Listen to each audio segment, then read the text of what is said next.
There are places in this world where the ground remembers what happened on it, and it doesn't forgive. This is Haunted Fears, and tonight we're diving into 4 most disturbing true Arizona Grand Canyon Trail horror stories. You and the rest of the Haunted Fears horror family are going somewhere most people only see on postcards and travel vlogs. Buried inside that tourist fantasy is a different Grand Canyon, the one hikers whisper about when the sun goes down and the trail maps are put away. That's the world you've stepped into by clicking on this video.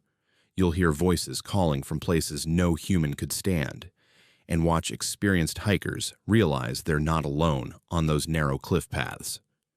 You'll feel the moment a shortcut trail stops matching the map, and the cold, crawling certainty that something is guiding you away from safety.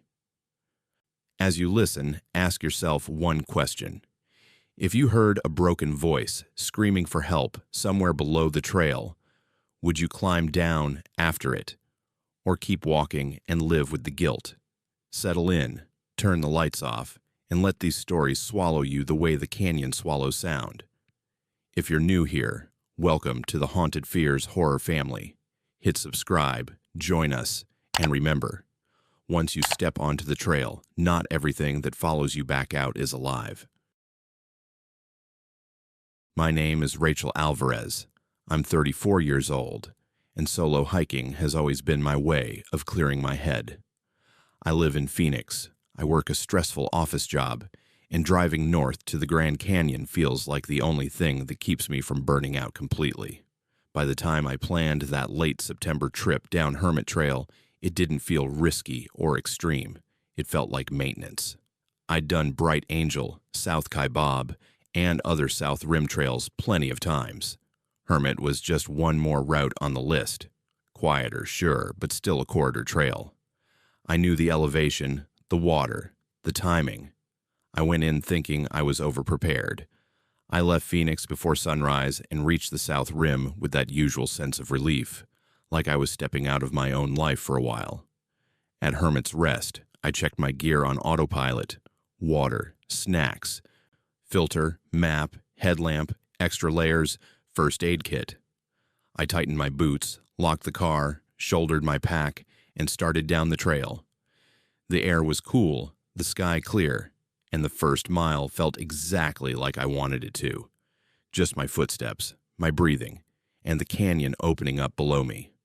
I passed a couple coming up, sweaty and tired, but smiling. We traded the normal trail greetings and kept moving. A little farther down, I saw one solo hiker ascending, earbuds in, eyes forward. After that, the traffic thinned out. Everyone I saw was headed back up toward the rim. Nobody else was going down deeper than I was. At the time, I barely registered it. I wanted quiet, and Hermit was giving me exactly that. Maybe 2.5 to 3 miles down, the trail surface turned dustier in places, and that's when I noticed the boot prints. I look at that stuff without thinking. The prints were deep, clear, and heading the same direction I was. The tread pattern wasn't mine, and the edges looked fresh, like they hadn't had time to soften in the wind. That made me pause because I hadn't seen anyone pass me going down. I stopped, glanced ahead, and waited for my brain to serve up a simple answer. Maybe they started earlier, and I just hadn't caught sight of them yet. The canyon hides people around corners all the time. I told myself not to overthink it, and kept moving. But once I'd noticed those prints, I saw them again and again in every dusty patch. The same shape, the same depth, always ahead of me. I pushed it to the back of my mind until I stopped to drink some water and adjust my pack straps. When you go still like that, the canyon silence hits you in a different way. There was wind, a faint bird call somewhere far below, and then something else, the slow, steady sound of footsteps on rock behind me. It took a second for the sound to separate itself from my own movement in my head, because I wasn't moving anymore. The steps continued, unhurried, getting closer. I turned around, expecting to see some out-of-breath hiker ready to pass me. He was farther up the trail than I'd imagined, maybe 50 yards away. Not close enough to see his face clearly, but close enough to register what he was wearing. He had on a darker, heavier-looking jacket that didn't match the weather, and a pack that looked older, more worn, like something out of an old catalog photo. He wasn't fumbling with gear or catching his breath. He had just stopped in the middle of the trail when I looked. Normally, people give that little nod or wave. He didn't. He just stood there, facing straight toward me.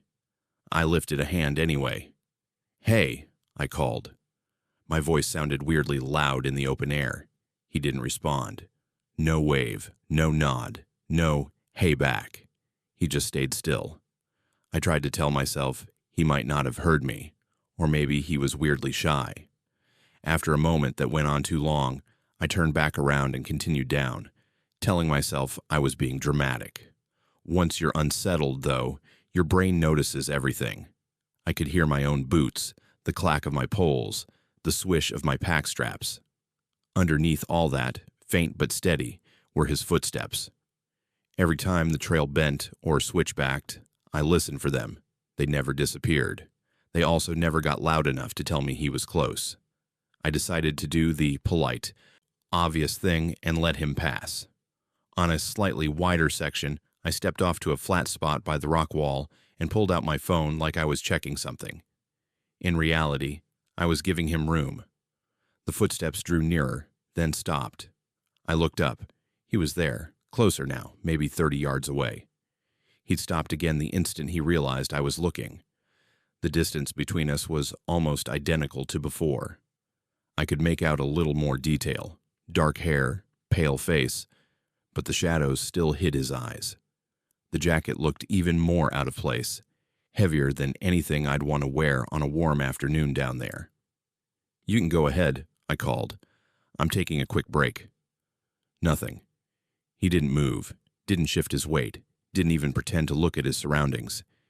He just stood and stared. There was a slight curve to his mouth that might have been a smile, but it didn't look friendly. There's a fine line between socially awkward and wrong, and that was the moment it tipped for me. I slid my phone back into my pocket, stepped onto the main trail again, and turned my back on him. My shoulders felt tight under my pack straps. I told myself to move, so I did. The farther I went, the more the canyon narrowed in my mind. The trail didn't actually get that much tighter, but it felt like it. I could hear him behind me at intervals, always at that same sort of distance where I couldn't see him around the next curve unless I stopped. Whenever I reached a stretch where I could safely glance back, he was there, upright, staring, with that almost smile frozen on his face. I tried changing my pace. I sped up enough that my lungs started to complain. The footsteps stayed with me. When I slowed down just to see what would happen, the gap stayed the same. It stopped feeling like coincidence. By then, the sun was angling toward the late afternoon, turning the light harsher in some spots and throwing others into deep shadow. Parts of the trail were lit up almost white, while other parts looked like you were walking into a cave without a roof. That switch from bright to dark made it harder to judge distance, and made him harder to see clearly when I looked back, which somehow made everything worse. The section that broke me was a tight bend carved into the side of the rock, with a wall pressed close on one side and a steep drop on the other. You could only move single file there, no real shoulder to step onto. My footsteps sounded too loud in that confined space. His did too. As I reached the middle of that bend, his steps came closer than they'd been all day. I could tell by the way the sound changed, deeper, more solid. I stopped before my brain even decided to, then turned to face uphill.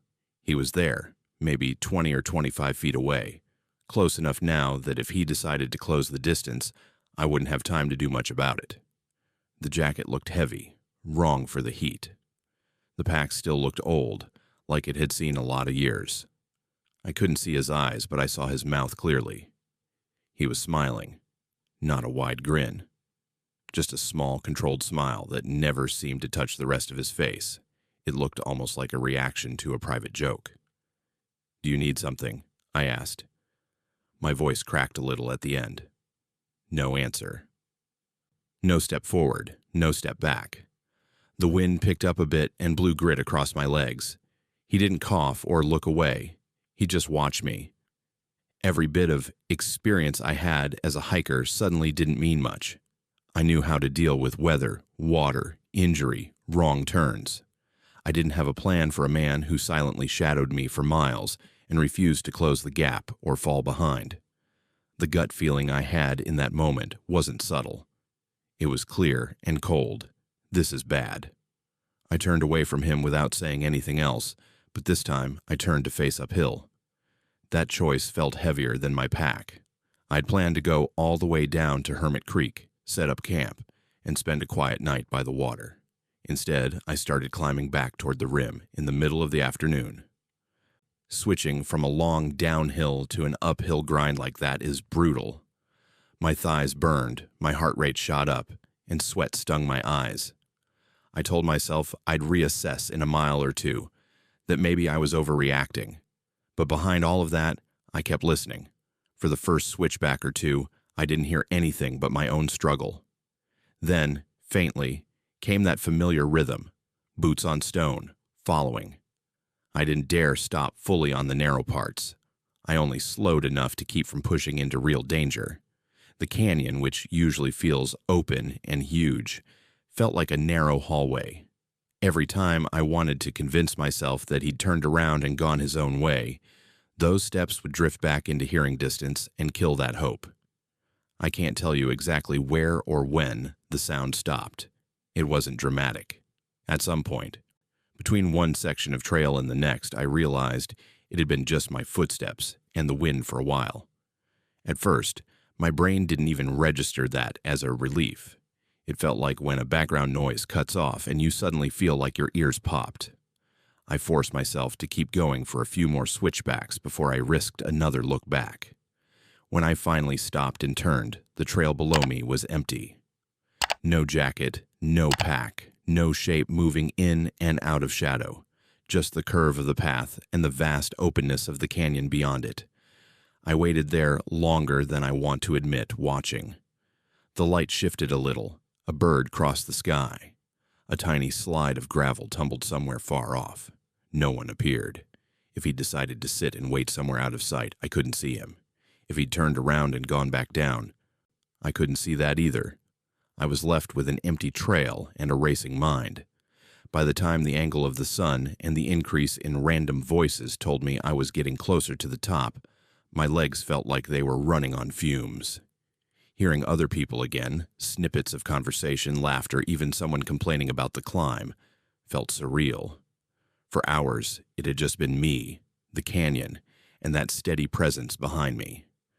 Near the upper part of the trail, where it broadens out and you start running into more casual day hikers, I saw a ranger coming down.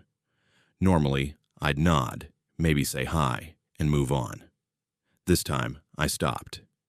He gave me that quick assessment look they all seem to have, checking if I was dehydrated, limping, or clearly in trouble.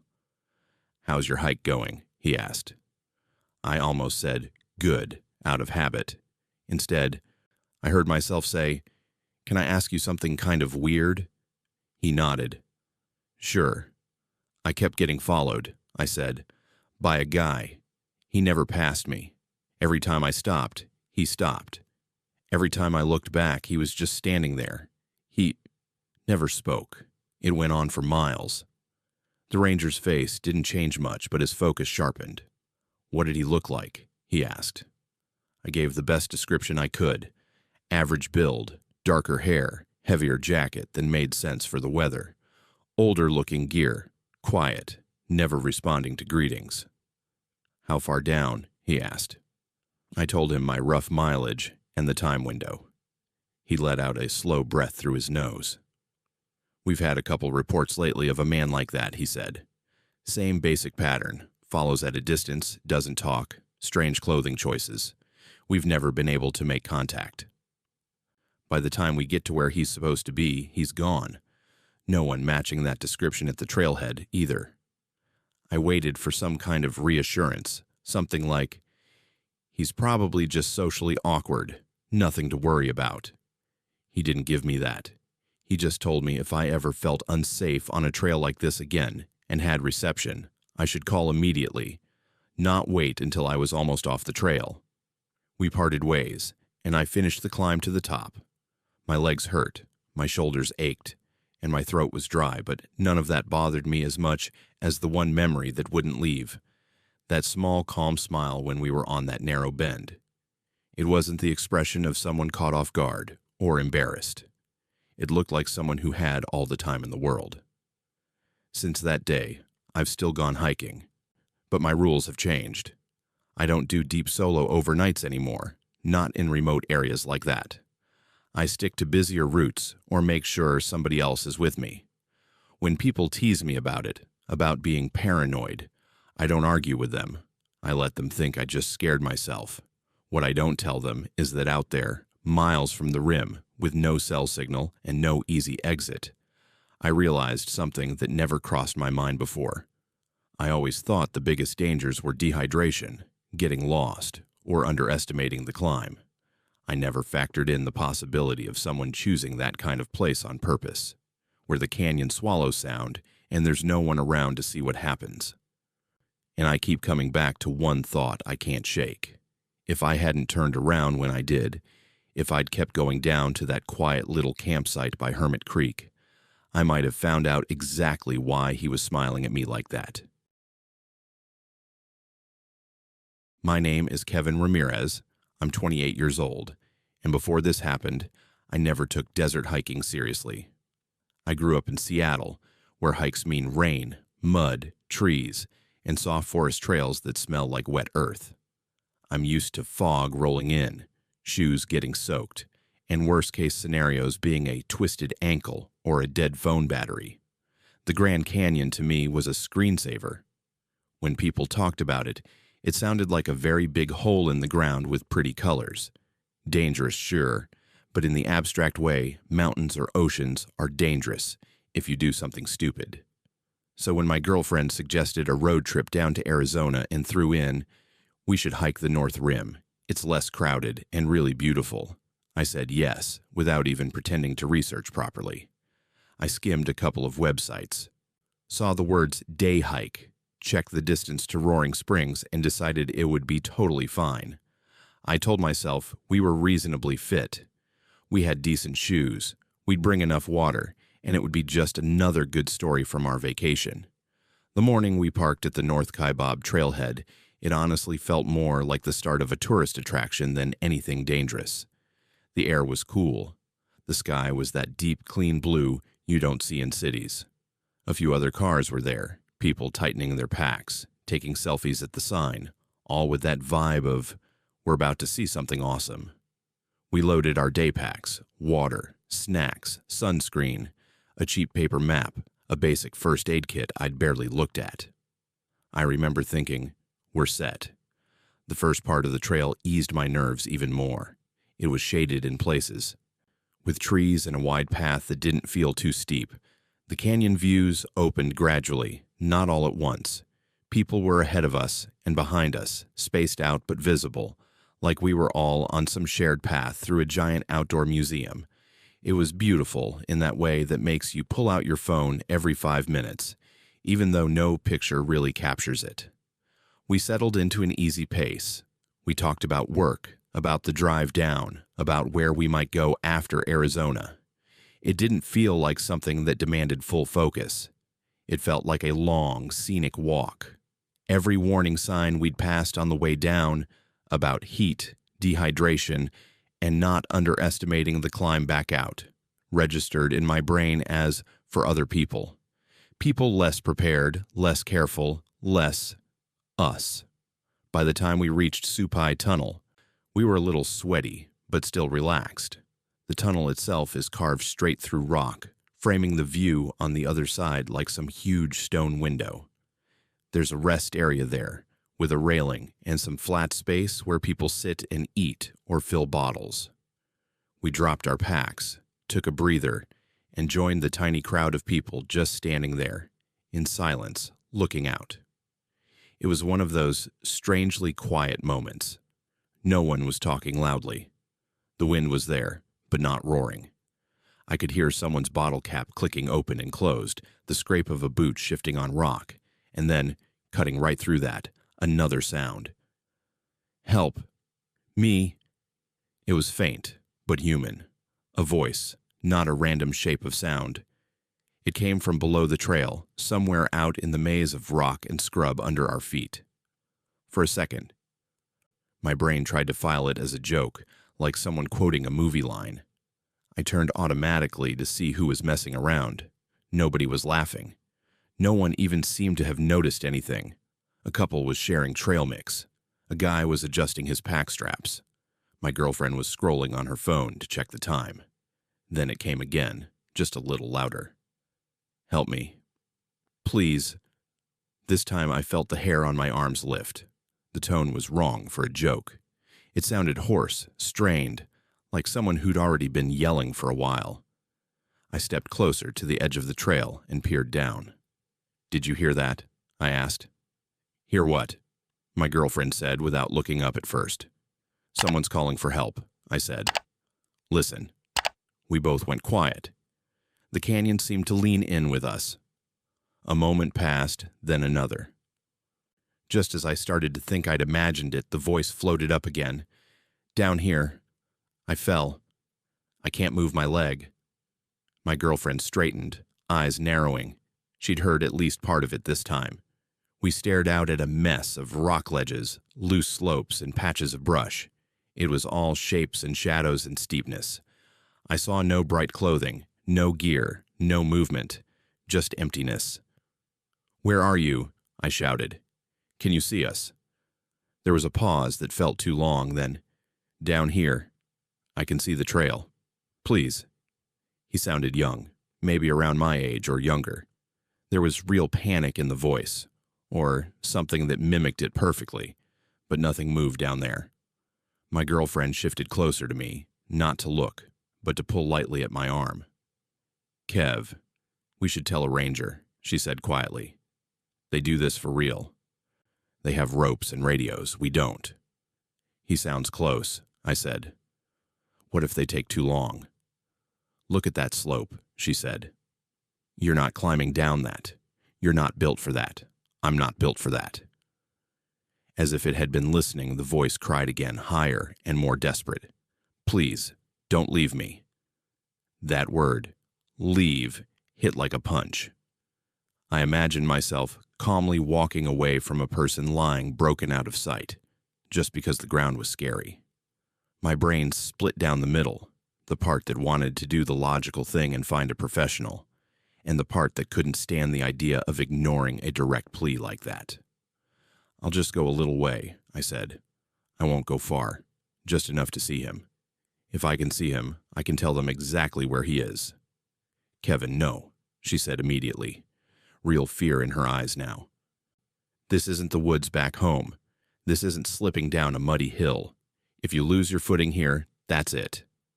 But I'd already spotted a faint track leading off the main trail.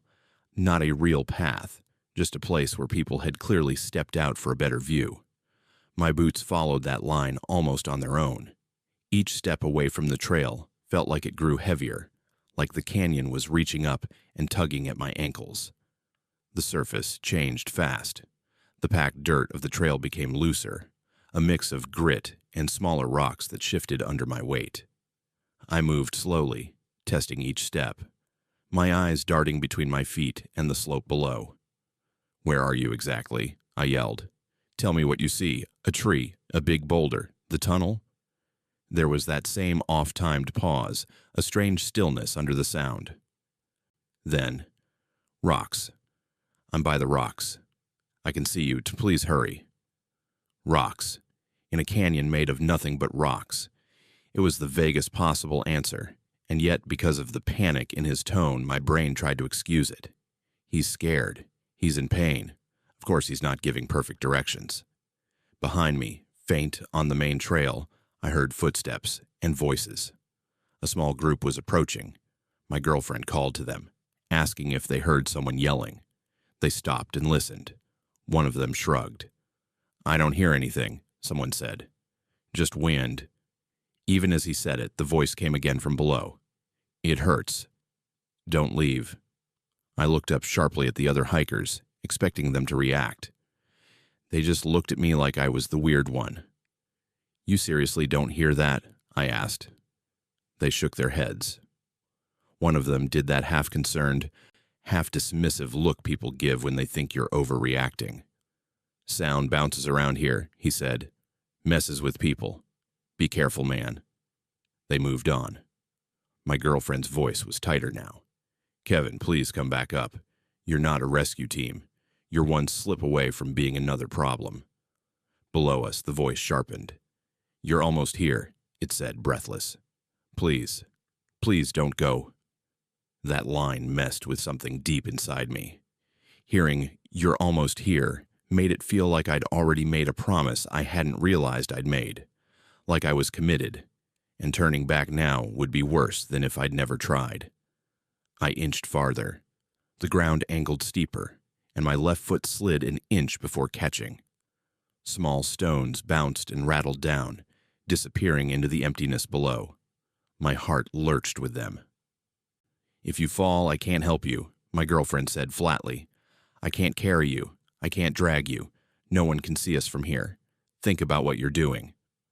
Logic was shouting at me from her side, but the voice from below cut right through it like a knife through paper.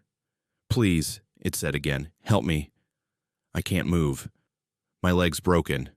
I shouted down, anger and fear mixing. Tell me your name. Silence. Hey, I yelled. What's your name? When the answer finally came, it was just, don't leave. That was the crack. That was where something finally pushed through the guilt. A real person, even terrified and hurt, usually latches onto you when you talk to them. They answer anything, grab at any connection. This voice just kept circling the same few words, like it only knew one kind of line. The ground shifted again under my boot. This time it wasn't a tiny slide. My foot actually dropped a few inches. My weight pitched forward, and my stomach dropped out. Before panic could fully explode, a hand seized my wrist with a grip so hard it hurt. My girlfriend had come as close as she dared, bracing herself, and grabbing me before gravity finished what it started. Up, she said through clenched teeth. Now, I've got you. Move your feet. Her voice cut through everything. Through the begging calls, through my own internal argument, through the dizzy tilt of the world. I focused on her hand, on her arms straining, on my boots, finding more solid patches, one step, then another. We moved as one unit, inch by inch, until both of us were back on the actual trail. My legs felt weak.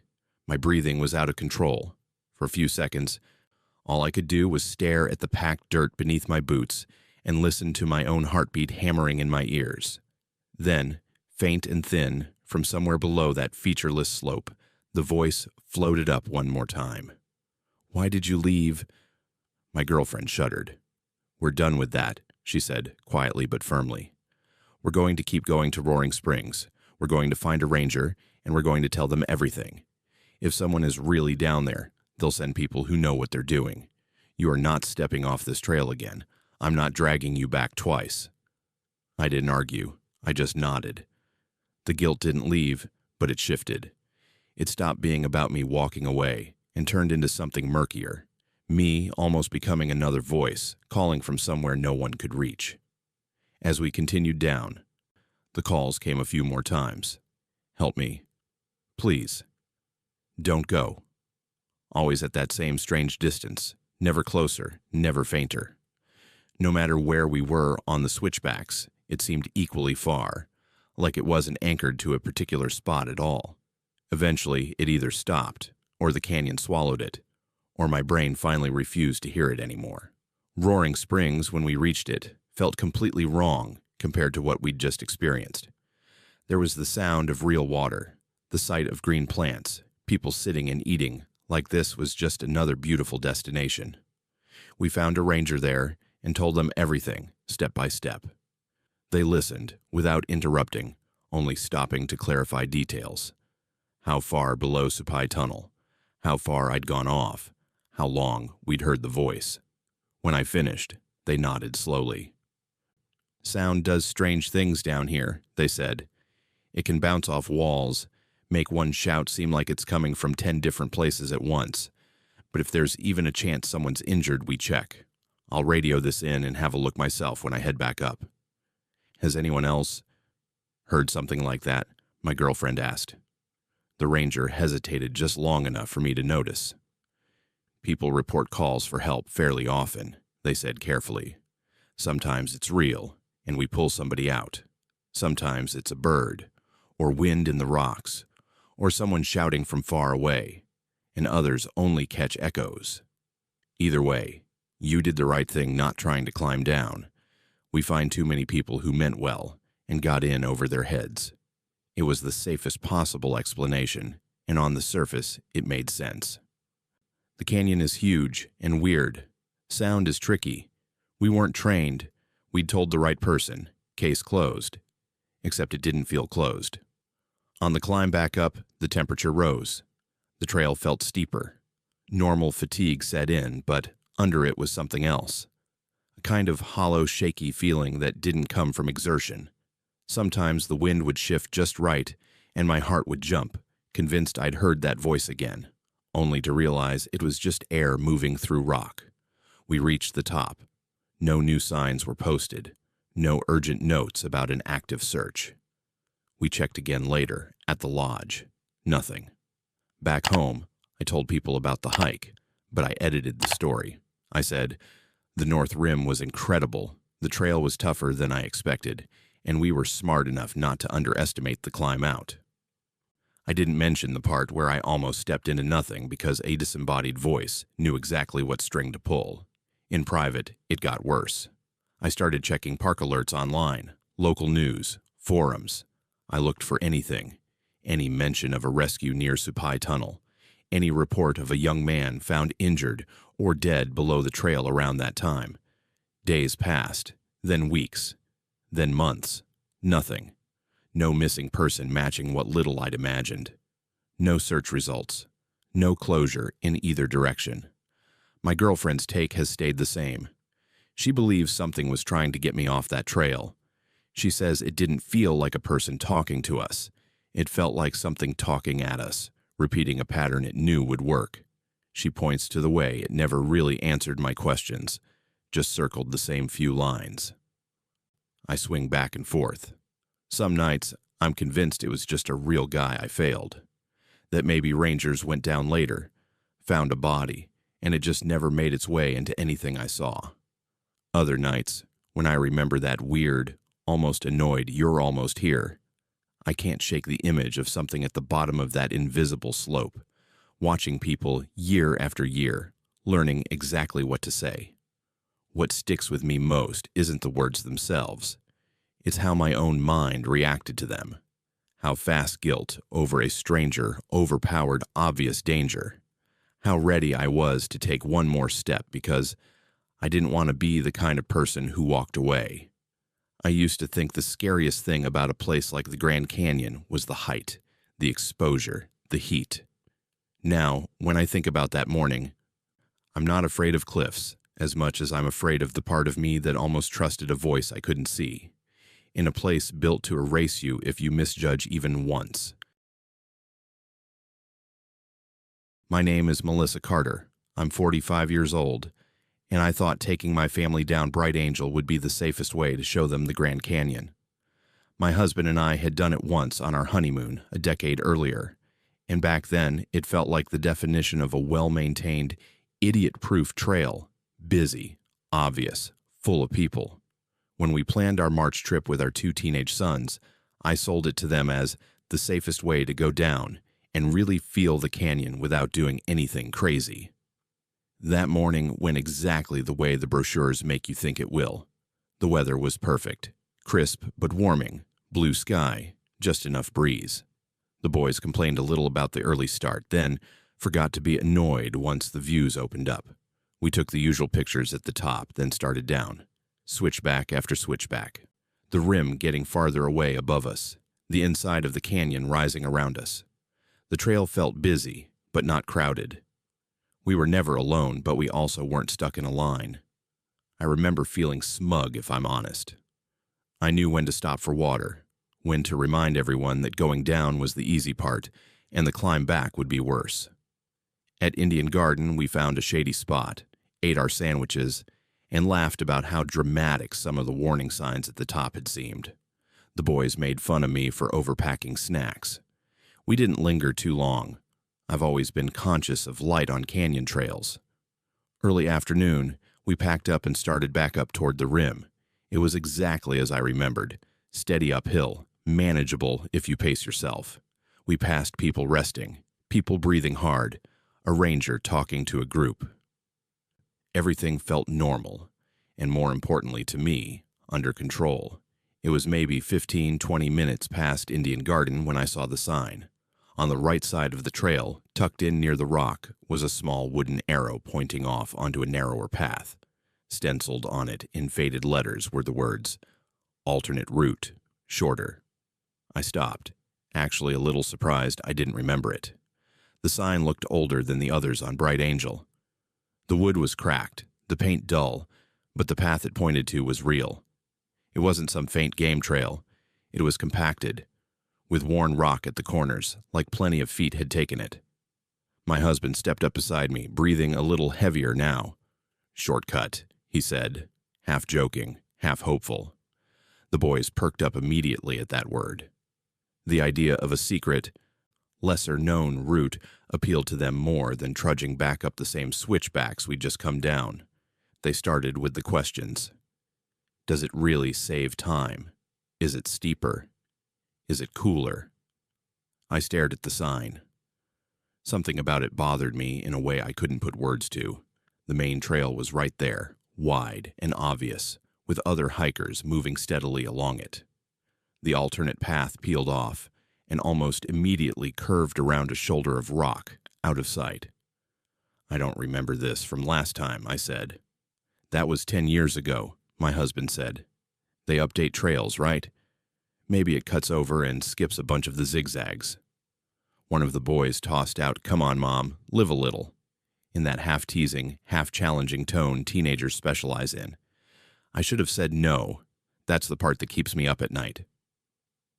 Everything in me that's cautious, that spent years reading about people making stupid choices outdoors, was telling me to stay on the main trail. But I also saw the way my family looked at me, as the over-careful one, the worrier, the person who always says no. 10 minutes, I said finally. We try it for 10 minutes. If it feels sketchy at all, we turn around and come back to this junction. No debate. Everyone agreed. We stepped off Bright Angel and onto the alternate path. At first, it did feel legitimate. The ground was firm, not loose scree. There were little stone borders in places, like someone had intentionally edged the trail. Here and there, I spotted small cairns, those little piles of rocks hikers sometimes build to mark a route.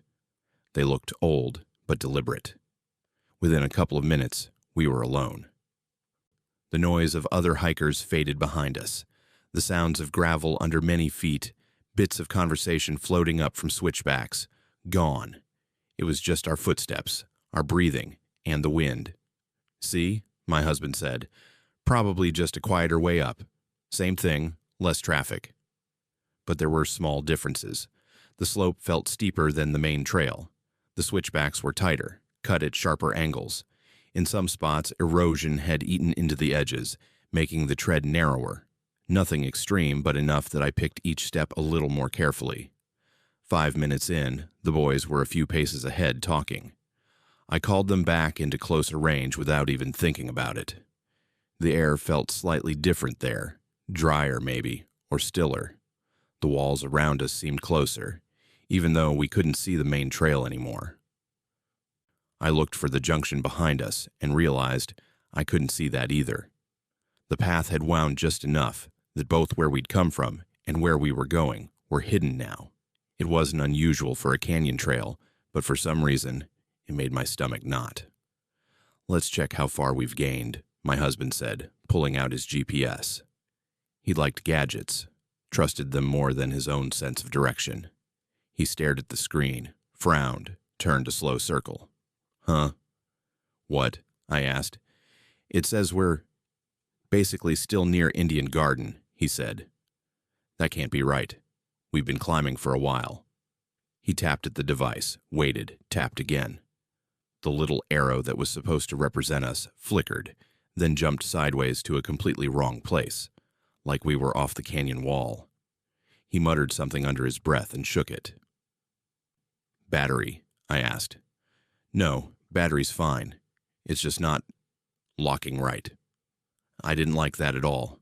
I told myself GPS can be glitchy, that rock walls mess with signal, that I was overreacting. But the sense of unease that had been a faint buzz turned into a hum I could feel in my teeth. Maybe we should just turn back, I said. The boys groaned instantly. Already? We said 10 minutes, I reminded them.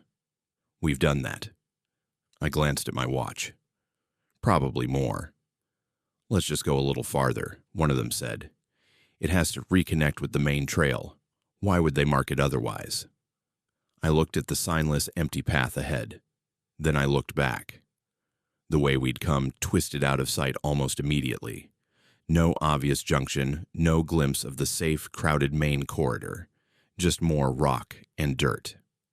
All right, I said slowly. But we're turning around the second this feels wrong. Everyone pays attention. No one runs ahead. We stay where we can see each other. We kept going. The trail changed subtly as we moved. The cairns became more irregular.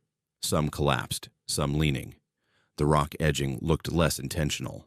In one spot, a long section had crumbled entirely, leaving a slanted strip of dirt that dipped toward a drop. My husband insisted it was still fine if we hugged the inside. We crossed it one by one. I realized I was no longer seeing any footprints other than ours. On Bright Angel, the dust is filled with overlapping prints, poles, mule tracks. Here, the soil was crusted in a way that said not many people had been through recently. I tried to tell myself that was the point of a less crowded alternate route, but it felt like we'd stepped into something time had stopped touching properly. Then we found the canteen. It lay half buried in the dirt beside the trail, metal poking through where years of dust had shifted. One of the boys kicked it loose. When he picked it up, the bottom crumbled away in flakes of rust. The design was old, rounded edges, a style I hadn't seen in real use in decades. Cool, he said, until the top separated from the body and the whole thing fell apart in his hands. A few yards farther, my husband pointed at something near a rock. At first I thought it was just trash, but when I got closer, my stomach turned. It was the remains of a boot, or what had been a boot once. The sole was mostly gone, but the shape was there. Stitching, a scrap of cracked leather, the faint outline of laces that had long since disintegrated. It didn't look like something someone had dropped last year. It looked like something left there a lifetime ago and forgotten. Okay, I said quietly. We're turning around. Now. No one argued this time. The boys had gone quiet, absorbing the same wrongness I felt. We pivoted as a group and started back the way we'd come. Except it didn't look quite the same. The slanted section we'd crossed earlier seemed steeper. The curve of the wall was unfamiliar in a way I couldn't put my finger on. We walked, and for too long we didn't reach any place that looked like we'd actually been there before. How far did we come? One of the boys asked. Not far enough for this to feel this long, I said. My husband checked the GPS again. The screen showed our track as a jagged line that made no sense, zigzagging into places the trail physically didn't go, then freezing. A little GPS signal lost icon blinked at the corner. He tried to laugh it off. It came out thin. Technology, right? We kept moving, and that's when the panic really started to seep in. The canyon walls around us seemed to lean differently, like angles were off by a degree here, a degree there. Landmarks I thought I recognized appeared, and then when I looked twice, were subtly wrong. An outcrop the wrong shape, a bush that hadn't been there, a rock that should have been bigger or smaller. Did we pass that before? One of the boys asked, pointing at a particular boulder. I think so, I said, but I wasn't sure. My own memories of the past half hour felt smeared, like someone had dragged a thumb over a wet painting. Scenes slid together, We walked faster. No one talked. Our breathing sounded too loud. Every corner we turned, I expected to see the junction with Bright Angel, the reassuring stream of other hikers. Every time it was just more of this almost trail, with its ancient trash and decaying markers. At some point, my husband stopped abruptly. "This is ridiculous," he said, but there was fear in it. "We can't be this far from the main trail, it's right there." "It doesn't feel right," I said. "Something is off. We need rules." I heard my own voice go into that clipped, mom-giving instructions mode that used to come out when the boys were little and about to run into a parking lot. "We're going to do this carefully. No more guessing. Nobody talks unless absolutely necessary. We stay in a straight visual line. No one gets more than a few steps ahead or behind. Every time we turn, I want you to look at the rocks and remember them. Count your steps between every bend. We are going back." They listened. They were scared enough to listen. So we did it. We moved like a little chain, each person close enough to touch the next. We counted quietly under our breath. We noted shapes. Flat rock with crack like a Y. Bush on the right. 2 stones stacked. When something didn't match what we remembered from even minutes before, we forced ourselves not to dwell on it and just kept going. Time stretched. It could have been 20 minutes or an hour. My thighs burned. The light shifted almost imperceptibly as the sun moved, shadows elongating. I kept looking at the angle of that light, thinking, we do not have time to be lost down here, not with kids, not with this. And then, without any big reveal, we rounded a corner and stepped directly onto the real Bright Angel Trail. 1 second, it was just the 4 of us and that unnervingly empty path. The next, a pair of hikers nearly bumped into us, eyes wide, muttering apologies. Behind them, a train of people was trudging up in the familiar, exhausted rhythm. Mule droppings, boot prints, bits of dropped tissue, signs of constant traffic. I turned around to look at where we'd just come from. There was only the normal rock wall and the obviously maintained corridor. No sign, no narrow offshoot, nothing. If you had asked me to point to the exact spot we'd left the main trail, I couldn't have done it. "Where did you guys come from?" one of the passing hikers asked, more curious than concerned. "Just from down there," my husband said. His voice sounded wrong to me. "We didn't go to a ranger. We didn't report it. By the time we reached the rim, the whole thing felt like a bad dream. You don't quite know how to explain without sounding stupid. We took a shortcut, and it got weird. Doesn't sound like something officials want to hear." Part of me was embarrassed. Part of me didn't want anyone to suggest it was just fatigue or imagination.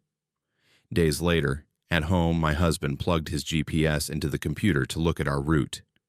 The entire section between leaving Indian Garden and reappearing near 3 Mile Rest House was corrupted. No clean track, no elevation plot. Just a jagged mess of points stacked on top of each other, and a blank gap where time should have been. Our older son doesn't hike anymore. He says he grew out of it, but every time someone brings up that trip, he changes the subject. Our younger one will go on trails, but only short, crowded ones, and he watches every junction like it might move when he blinks. As for me, I started reading late at night about people who disappeared in national parks, about hikers who left well-known routes and never came back, reports of unmarked trails that no one can find later, old canteens, old boots. We still go places as a family. We still do safe outings. But I don't trust trail markers as much as I used to.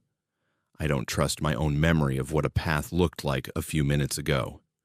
And when I think about Bright Angel now, I don't think about the postcards or the viewpoints. I think about how easy it was to step a few feet off the obvious route and into a version of the canyon that didn't seem entirely interested in letting us back. My name is Amanda Torres. I'm 41 years old, and I used to think being a marathon runner meant I was prepared for anything. I'd done 6 full marathons, logged hundreds of miles on trails back home, and prided myself on knowing my limits. When my running club decided to tackle South Kaibab Trail in early July, I was one of the loudest voices saying we could handle it. We were athletes. We trained for this kind of thing. The fact that none of us had real desert experience didn't register as the red flag it should have. There were 5 of us that morning. We met at the trailhead around 8:30, which we later learned was already too late for a July start. The rangers at the top tried to warn us, tried to explain that heat on an exposed trail like South Kaibab wasn't like heat anywhere else, that athletic conditioning from sea level didn't translate to desert mountains. We smiled, nodded, and kept moving. We had water, we had electrolytes, we were fit. We thought that was enough. The first mile felt easy. We fell into that comfortable rhythm runners know, talking and joking, taking pictures at the overlooks. The views were stunning, layers of red and orange rock dropping away into impossible depth. Someone made a crack about how this was just a warm-up compared to our usual long runs. We all laughed. Nobody wanted to be the weak link, the one who admitted struggle first. By the time we reached Uha Point, the sun had climbed higher, and the shade had almost completely disappeared. The trail was fully exposed, just pale dirt and rock under a sky that felt too close.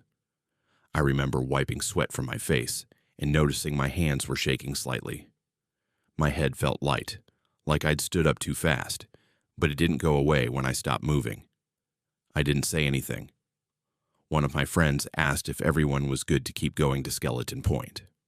I nodded along with the others, even though my stomach had started to twist in a way that didn't feel normal.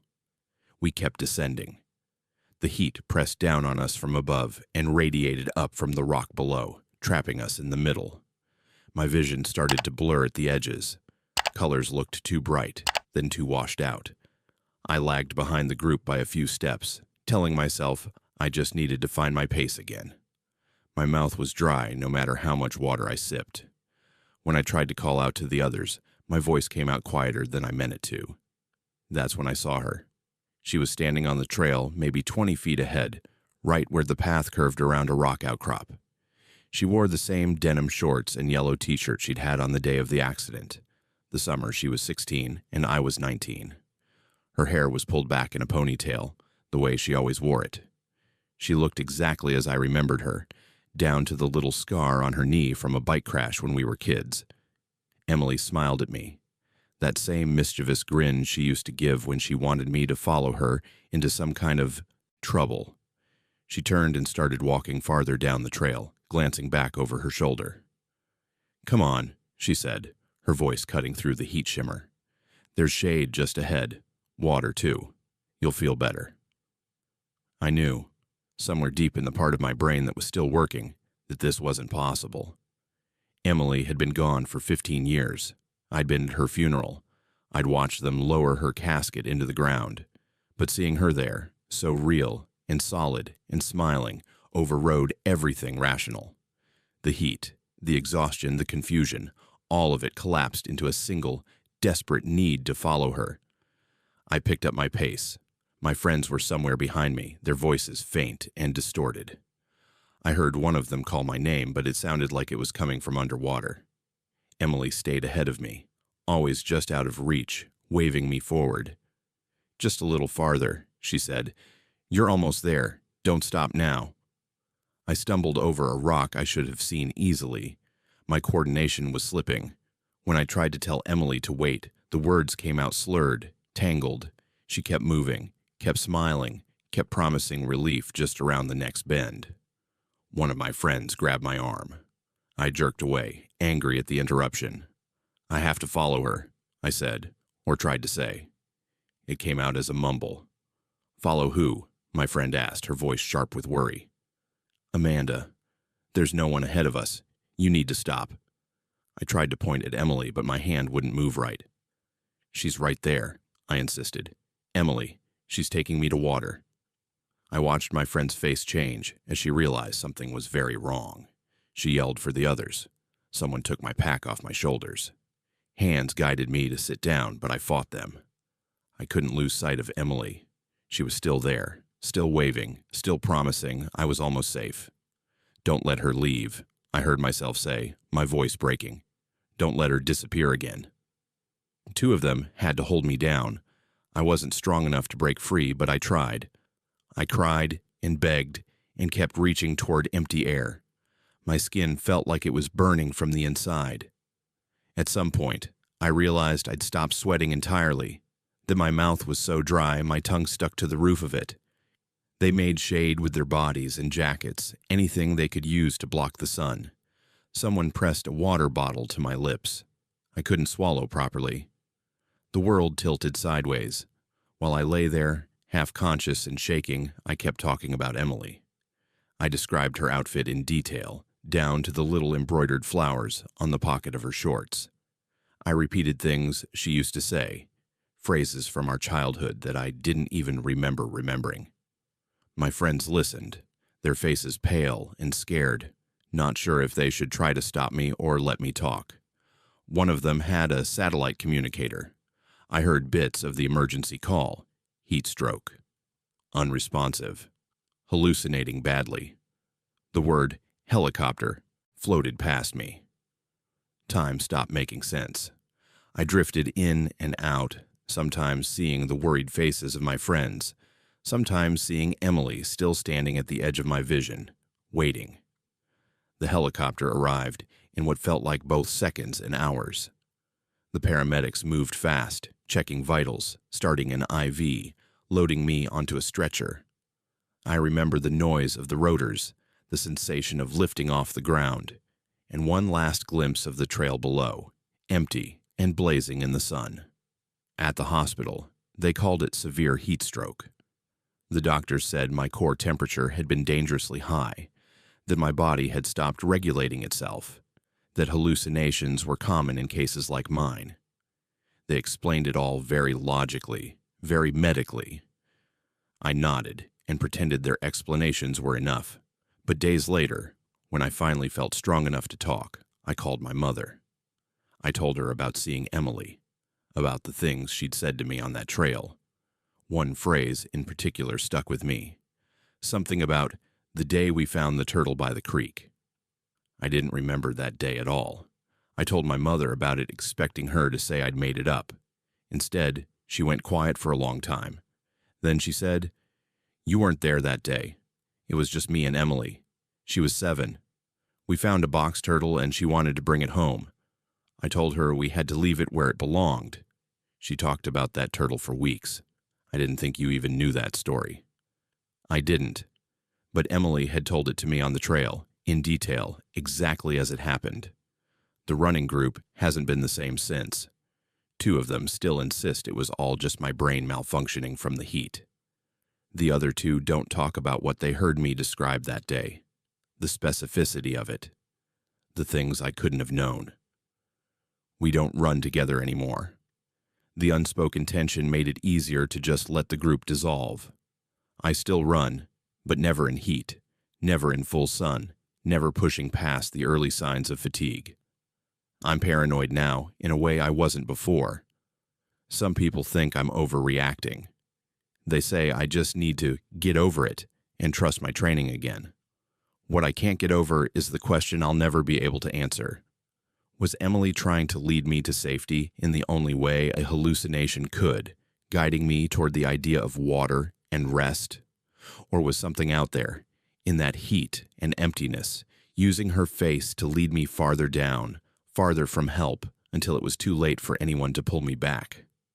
I don't go to the Grand Canyon anymore. I don't talk about that day unless someone asks directly.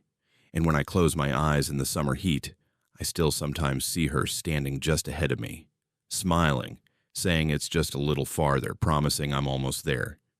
If this story left you unsettled, you're not alone. The canyon doesn't let go of the people it touches.